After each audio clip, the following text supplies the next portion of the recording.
Hey friend, I've been reading an article called Talking to Learn, and I wanted to talk to you about it and see what you think. They have some very interesting, I'm just gonna kind of like look it over right now, but there's some very interesting material here.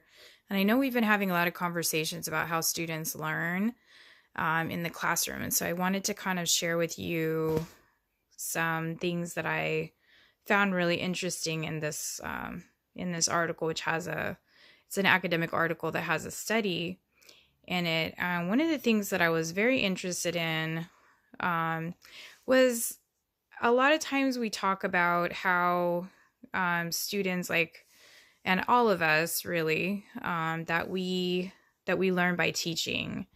And I totally agree with that. And I think that the article reinforces this idea that students learn by teaching each other material, that it really helps with that deeper thinking. What I didn't really think about is the idea that when we summarize, and I guess this is where I kind of got hung up a little bit because I was thinking about summarizing versus explaining, and I kept thinking, like, well, what really is the main difference between summarizing and explaining? And then as I was reading, the students that were summarizing the material, just kind of, regurgitating, I guess, but like in a short and condensed way, it still requires some synthesis, but it's a little bit different.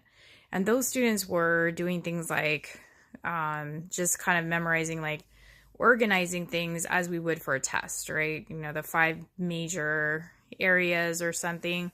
And so I thought that was very interesting to kind of look at, how students organize versus really like deeply synthesize the material and maybe make space for some new ideas and aha moments. So that was an aha moment for me.